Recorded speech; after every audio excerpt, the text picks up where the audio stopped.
This is the Performance People podcast, brought to you by our new brand, Ainsley & Ainsley, giving you the sleep, rest and recovery you need when you need it most with our new night powder supplement. Shake and take 1 to 2 hours before bed, sleep like an athlete and wake up different.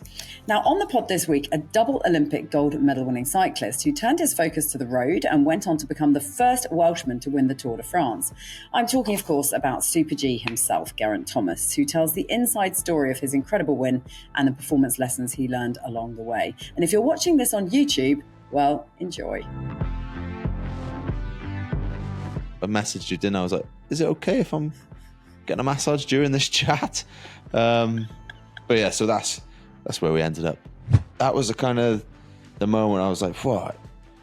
If I actually just look after myself here and don't, help through me so much, maybe I could win the tour one day. And what does it feel? What does it feel like achieving like a childhood dream like that? It must have been so special. But yeah, when I think back to some of the crashes, like obviously that fractured my pelvis, and the doctor was like, well, you're not going to do any damage by racing. So it's if you can put up with the pain, so it's kind of like, wow, it's a bit of a challenge then, and so if it is going to be the sort of final hurrah, what does 2025 look like? I was riding along this road in LA and get to these lights, and this guy winds his window down. He's like, hey man, who do you think you are, Geraint Thomas? Gee, I feel like we need to put in perspective where you are for our audio listeners. Our YouTube viewers will be able to see very clearly what you're doing and why. Yeah. Well, no, they need to know why you're doing it. But just tell everybody where you are and what you're currently up to whilst you're speaking to me on this podcast. Yeah, so well, we arranged to do the podcast today at this time, and I didn't want to bail. And basically, I got to training camp yesterday, and there's been a lot going on, a lot of content capture. Things have moved around, so I'm actually currently getting a massage during this chat from my Slovenian Swanee. For YouTube people, I'll just turn it slightly. There we go. Marco Jallo from Slovenia. So yeah, I have a podcast which we generally do from the massage table as well. So it's kind of normal for me, but then I did actually realize 5 minutes before, or maybe half an hour before, I messaged you, didn't I? I was like, is it okay if I'm getting a massage during this chat? But yeah, so that's where we ended up. It's fine. You've put it into context now. It's all okay. Really ironically, mine and Ben's new brand that we brought out, the slogan for it is sleep like an athlete. So you're personifying this imagery at the minute, which is just brilliant. Yeah. I did guess some of that as well. You sent me some... I did. Did you enjoy it? Did you use it? Yeah, I do. Good. And, is it working for you? I feel like it is, to be honest. And I'm not just saying that. It's been... yeah, I'll let you know after this camp. But so far, so good, yeah. All right, keep me posted. Well, you look positively horizontal, so all is working out well. So listen, as I said to you when we were planning this pod, we were talking about what your moment in time would be, because that is generally the way that we start this off, not in fact lying on a massage table as we've just explained. So let's go there. So if you were picking a moment in time, tell me what it would be. Yeah, it's quite tough because there's been a few moments, obviously, winning junior worlds and stuff when I was, 18, and a few other things along the way. But I think for me, 2015 was, I was in the Tour de France, and coming into stage 19, I was still fourth overall. Teammate Chris Froome was leading. I was riding for him, was doing everything for him every day in the wind and whatever. Stage 19, that was the day I cracked, really, where it all caught up with me. I lost a whole heap of time. I took it easy that day so I could do one more good day for Froome on stage 20, and then stage 21 is to finish in Paris. But that was the moment I was like, what? If I actually just look after myself here and don't, help Froome so much, maybe I could win the tour one day. Yeah, so and that's where it all changed, really. That's where I decided to go after that.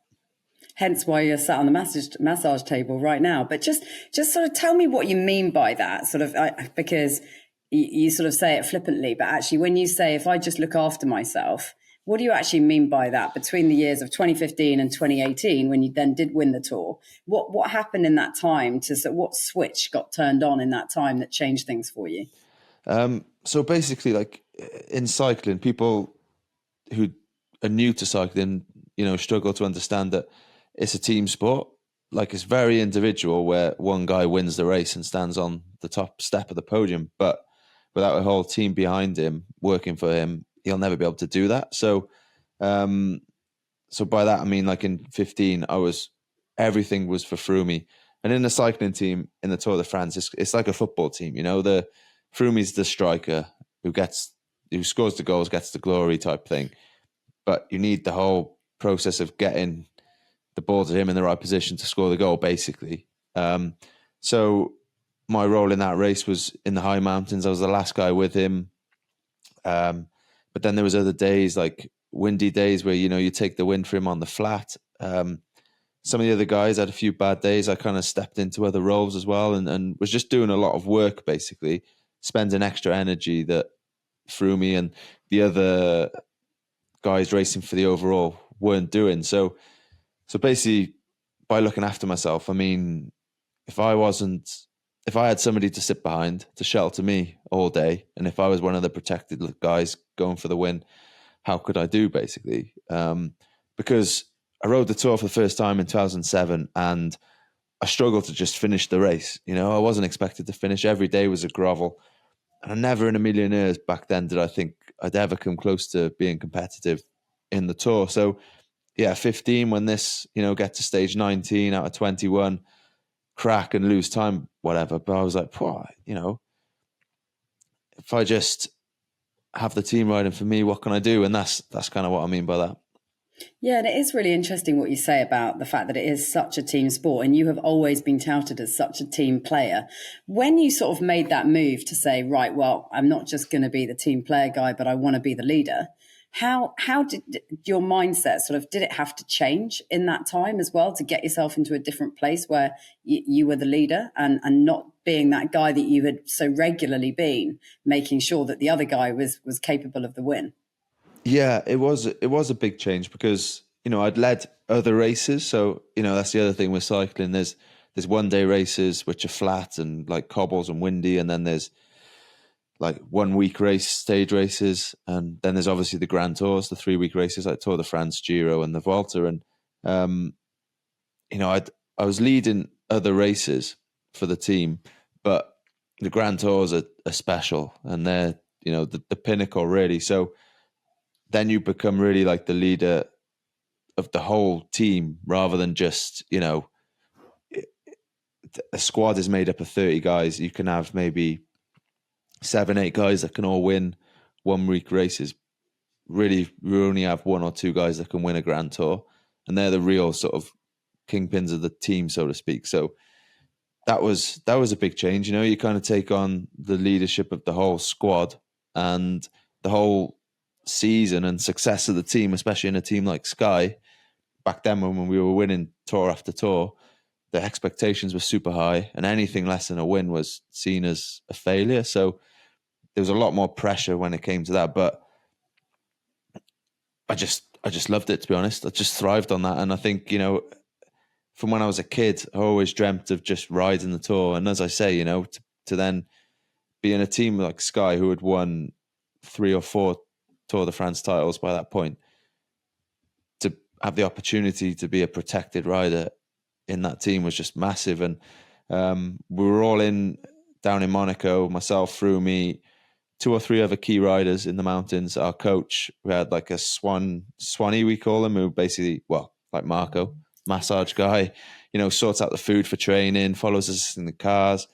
And the group of us there just went on this journey together, basically. And we're always pushing each other in training. And, for me, we were very competitive, like with Froome, but it was in a good way, like I wanted to almost take his crown, so to speak. He wanted to keep his crown, and it just pushed us to just get better and better all the time. And that was key to the success as well, really. So, it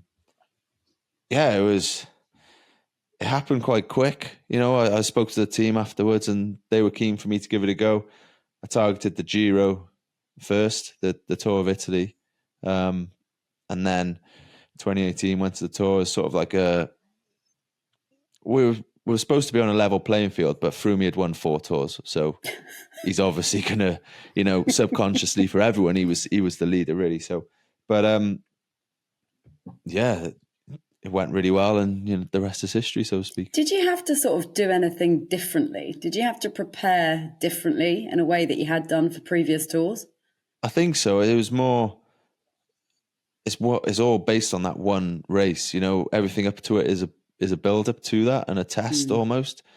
But the one thing that matters is the tour, and when you're going for it, is make or break for your season. Really, you can win other races on the way, which is good, but in a team like that, like I say, is it's win or not. And so obviously the weight and everything, and so the in 2016 I was going to share leadership that year, but I just lost too much weight in the wrong way a bit too quickly, and then got to the tour, was just didn't have the energy to do it. I didn't have the power. So then that was a write-off, but I learned so much from that, knew what my best weight was, didn't push it anymore. Because as an athlete, you always want more and more. So if you want, like, my mindset was, if I was 68 and a half kilos last year, if I'm 68 now or 67, I'm going to fly. But it just doesn't work that way, and pushing in training and everything. So it was just trying to treat it as I always did, really. Just have my plan and just go after it, not worry about all the distractions around. I learned a lot of that from Froome, to be honest, because some of the things going on around him at times, like all the distractions from fans and this and that, whatever. The way he dealt with that was, I learned a lot from that, basically. And just worrying about yourself and not being the main things, not worrying about all these 1%, because that was a big thing in the team. Dave always says, the marginal gains and all this type of stuff. But for me, it was like, yeah, of course, I buy into all that, but I leave that to the experts, They tell me what to do and I'll just do it. But I'm just going to worry about making sure I do 6 hours on my bike with my efforts and eat the right food. And that's that. Don't get too bogged down with all the minute details, really. But like you say, like as a part of that whole Team Sky amazing era, where it was just like you say, win after win after win, just extraordinary performances and extraordinary results. Did you feel going into that 2018 tour, did you feel like the weight of expectation? Like you talk about the fact that, anything other than a win was a failure. I mean, how was it living with that sort of expectation going into that? Were you able to park it, or was it really, really hard? To be honest, it wasn't too bad. I think because I was 32 at the time, and I'd sort of grown, like matured through the years, and kind of got used to it in a way. Because obviously on the track with the Olympics, like especially London, people were giving us the gold medal before we even turned up. We hadn't even got to the Olympics. It's like, Team Pursuit Cycling, yeah, they'll win. So I think I'd kind of got used to that expectation, really, and just learned to just block it out, really. Like kind of, these days, especially with social media, like I'm on it, but I'm not. You know what I mean? Like I post stuff, but I'm not reading stuff, and because you can just, of course it can all get on top of you. What does it do for you if you start reading stuff? Because I know exactly how that feels. Like you can just take yourself into a complete rabbit hole. Is that what it ends up being like? Yeah, and people can be, not very nice. And 10 people or 9 people can say something super nice and positive, but it's the one that says something negative that sticks out, doesn't it? And no matter how much you like, right, would I go to that guy in the street for advice? Well, no. So why am I getting like annoyed by what he said, but he or she? But you're just like, it's just not worth it, for me. So, and like stuff still filters through, and you still hear stuff like, so and so said, like, you'll never win the tour or whatever, and it like that fuels the fire for sure. Like, did a book. I'm not trying to promote a book, by the way, but you can happily promote your book. But I wrote a book like after the tour, and no, I don't know when it was actually. I've got a few books, but one of them I was like kind of always, because I obviously had a ghostwriter do it, and we would chat, and like he'd send me chapters through as we do it, and I'd read it and sort of change stuff and whatever, make it sound a bit more like me, take out all the long words so I had no idea what they meant. And but yeah, I'd realize like every now and again I keep saying, oh, I'll prove this guy wrong or that guy wrong, and I'd never really thought about it before, but that's when it stood out. Like actually, like people who are negative and trying to sort of like knock you down, like they definitely fuel the fire for me. But it's still nothing. I don't dwell on it, I try not to go into that rabbit hole, as you put it, like, because it's distracting and it can just it's not positive. You just want positive people around you, and positive vibes all the time. So if there was anyone out there that you needed to prove wrong, you did do that in 2018, regardless of whether you wanted to or not. And what does it feel? What does it feel like achieving like a childhood dream like that? It must have been so special. What did it feel like? Yeah, it was unbelievable. Like, especially because during the race, I didn't think about it once. It was all about that day and the next climb, going through the process. And I never thought like I could win it. I never even thought if I could or couldn't. It was just that day, do this right, go on to the next one, repeat. And that's how I dealt with it. And then come the time trial, which was stage 20, the last day where you can sort of win or lose the race. And that's when it hit me. I was like, oh, geez, I might actually win the Tour today. And that's when I was like, suddenly got nervous and I was like, forget that. Just think about the process. I had my little map of the race and how I was going to ride it, bit more power up the climbs, easy on this descent, whatever, break it all down and just go through that in my head all the time and never think of the outcome. And then, cross the line, win. And then suddenly I've won the Tour and just break down crying on international telly, which, because it just hit me like a ton of bricks, and Dave was there, Dave Brailsford, who, been my boss since, 2003, my coach, Tim Carrison, and my wife had flown out as well. And I didn't know she was even going to be there. And it was just like, it was a mad experience. And, people say like, oh, it changed my life. Like winning that Tour really did. But it was just incredible. And the aftermath of it, like the months after, like all the cool stuff we got to do and just really enjoy it was immense. Yeah. So what was the sort of standout thing? Because I think, people's perceptions of what it would be versus the reality are probably quite different. But what was other than being recognised in Bristol Airport wearing a dragon onesie, what was the other sort of like thing or the other things that happened sort of to you from that moment that you're like, my God, this really is like a life-changing event?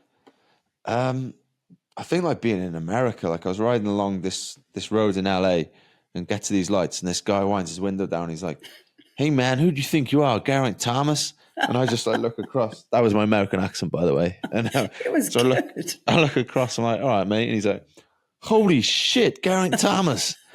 So like just getting it recognized in LA was kind of weird. And then just doing like all sorts of, like, it was on Graham Norton's show and, things that like only a couple of months before was watching Massage just in a front room, never even dreaming of being on stuff like that, So it was, it was incredible actually. Just, and then did as much as I could just to enjoy it.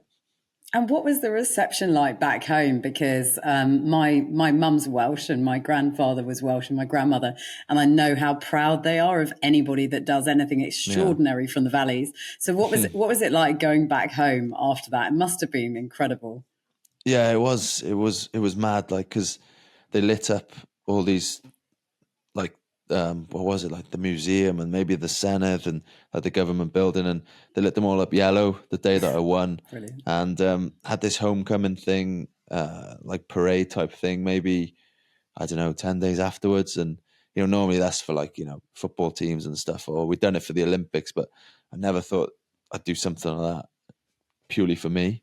And thousands of people turned up. We were down at the bay and then at the castle, and just the amount of people that were just so excited. And like, it was weird for me to see so many people so happy to see me win. Like, I just couldn't get my head around it. Like, of course I'm going to be happy, and my mates and my family, but to see people that I'd never met before just as happy, like, to see me win was just, it was mad actually. Yeah. But it was great. Yeah, it must have been. It must have been an amazing feeling. And then after something like that happens, do you kind of? I mean, I just know from my experiences of being with Ben, like when you've been in that intensity, you've been living at that sort of intense level of competition. What happens after that to you? Do you sort of have to go and decompress somehow, or does it all just fall away and you go again? I mean, how do you sort of come down and then build back up again to know sort of what's happening next?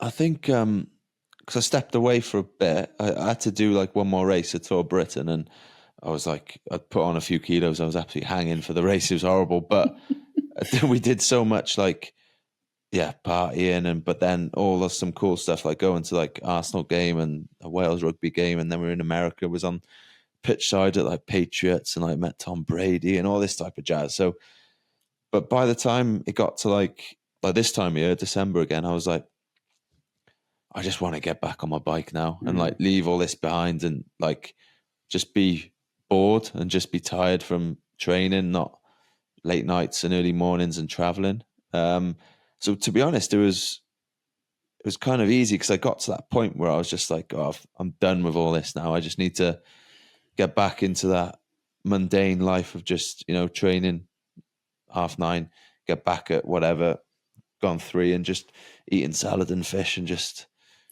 the monotony of it, really. It was kind of weird, yeah. And isn't it weird that you end up craving the monotony? Is it because you crave the thing that you know really well? It's like the familiarity of something. And I think many athletes struggle with this, don't they? When they decide they do want to move on from their careers, it's like, oh my God, like the routine of the thing, like it's something that you know so well, so ingrained. Exactly, yeah. I think like routine is the key thing, really, and the process as well, and having a target and having a goal that you're working towards.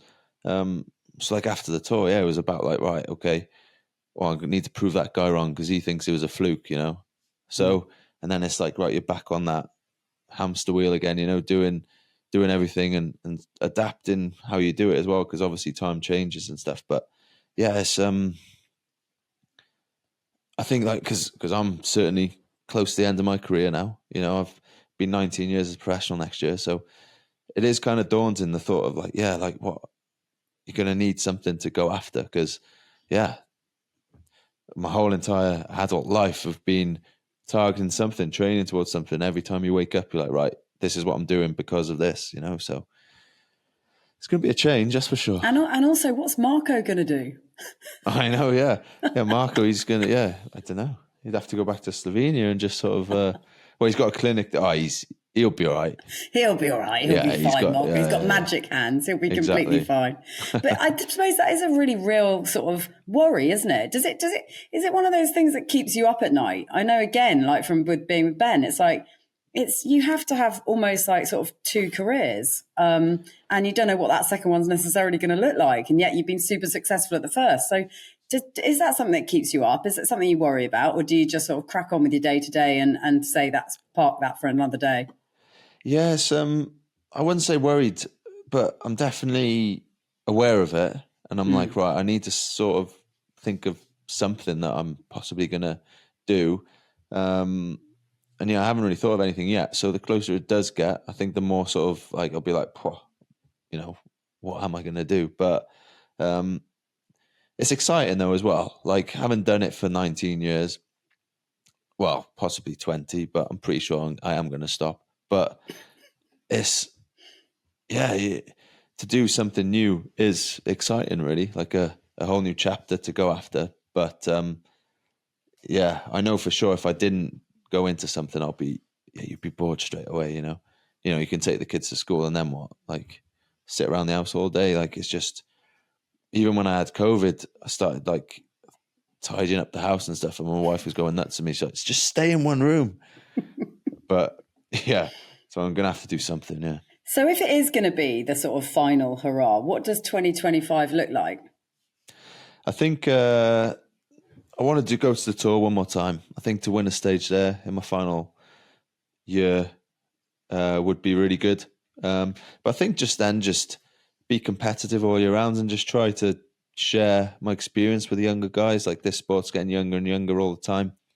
So just lead by example and just try to, help the guys out in the racing.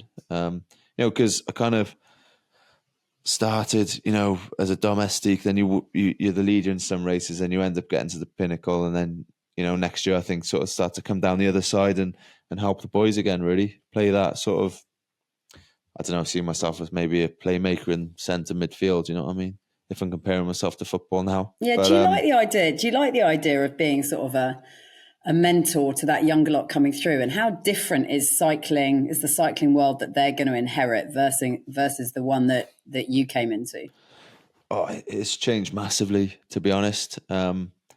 Just with the whole data and everything, and yes, it's a completely different world. But yeah, I do enjoy it. Just passing on that bit of, well, it's not passing on wisdom, because I don't really say too much. Like I say, it's more just do as I do, really. And if you want to take something from it, great. If you don't, then, well, it's up to you, innit? But I think, when you see the boys come through now, like, they're so just like raw, and you're like, geez, was I like that back then? Because it's a big difference, but that's how it is. So I think just I do enjoy that role, though, and just try to just help them out as much as I can. Do you envy the way that, like you say, like they're coming into a world where, I mean, it's full of other complications for sure, and the social media thing and everything else, but that data piece, like if you think of like that now and where they're at in terms of the learning and everything they can take from that, it's kind of extraordinary, isn't it? How much do you think it would have sort of changed your approach as an athlete, knowing what you know now with the data piece? Well, yeah, it would, if I was just to go back now with all the knowledge I have, I'd like to think it'd be a hell of a lot better, but it's one of them, innit? It's everyone would be, if everyone went back, they'd be better as well. So it's kind of, I think it's just a completely different time. And then to the young guys, all this data and everything is normal to them as well. So I think the crossover for me is you see the contrast. But they grow up in the world with all this anyway. The main thing I tell them is, just make sure, like I said at the start, worry about the big things. Don't worry about all these small things. Like, if you've had a bad night's sleep, you don't need some sort of device to tell you you've had a bad night's sleep, and you just want to be consistent with everything, with your training and, your nutrition and your sleep. But the rest of it, just let everyone else worry about that, just worry about the big things. Yeah, it's an interesting take, isn't it? I mean, when you think of like what you've put your body through, I was thinking you're 38 now? 38, yeah. Yeah, and 19 years as a professional cyclist. It's like the things that you would have put yourself through. I mean, you're lying on the massage table as expected as a professional athlete at a training camp. But do you ever sort of stop to think, oh my God, like the stuff that has gone on here and what I've put myself through is pretty extraordinary. I mean, that one tour that you did where you had to effectively be lifted onto the bike just to get into position. It's just, I mean, that's, I think sacrifice is a strange word to use, but it takes a lot out of someone, right? Yeah. I think, but I've also, you have those really intense periods, but I've always had like a good down period as well. And I think that's also, allowed me to race for so long. Like now it's like a 12-month season almost, everyone's always on it like all the time, and it's just so intense, and you need to vary that intensity. Well, I do anyway. But yeah, when I think back to some of the crashes, like obviously that fractured my pelvis, and the doctor was like, well, you're not going to do any damage by racing. So it's if you can put up with the pain. So it's kind of like, wow, it's a bit of a challenge then, and I'd missed the year before because I'd ridden the track at the Olympics so I missed it when Brad won the tour.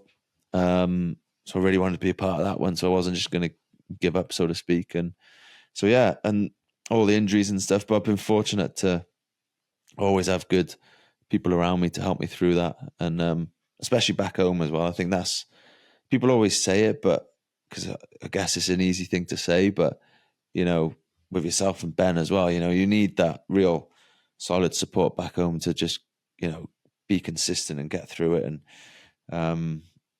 and just positive people around you as well. That makes a huge difference, Yeah, and also I think, I mean, certainly from our perspective, saying it like it is, there's a lot of people around people that, don't necessarily just say it as it is. And you need to rely on like coming home and hearing, some of the stuff which is just honesty. as much as anything else, right? I mean, have you had that with your wife where she's just like, gee, for Christ's sake, enough is enough? Because we go through that conversation a lot. Yeah, that's for sure. She definitely, she doesn't have to say it most of the time. You just get that look and like, oh, yeah, okay, yeah, no, I know what you're saying. But that's exactly what you need. And extended people around that as well. Who always have like sort of your best interests at heart, really. And even like my mum and dad, don't speak to them every day or a lot, really. But, if anything is wrong, they're, straight away there to help out. And obviously my wife's parents as well, super involved and super, helpful and contribute so much. So just been lucky for that support, to be honest, because you don't choose your family, do you? So. No, you don't. And if it's if it is, and it does turn out to be your last tour and your last season next year, and I'm going to leave that open for you in case you want to say, no, actually, I want to leave the door open just a little bit, just ajar. Then what will you sort of take away most from this cycling career that you've had, which has been extraordinary? Well, I don't know. I think just I've been so lucky to, live in different countries, in Italy and France for the majority of my career, and travel around and see so many things and experience so much. And then the racing side, just to be competitive for that long, and just, Olympics, been to 4 Olympics. And so just a hell of a lot of cool experiences, really, and everything that's come with that. It's not been bad. It's been all right. It has been more than all right. G, thanks so much for speaking to me. It's been so lovely to catch up with you, even though it has been on your massage table. And I know you've been like trying to fit a million things in today. So I really appreciate you making the time, regardless of where you are and what you're doing right now. And much love to Marco, who's been very, very, very helpful in facilitating this whole thing.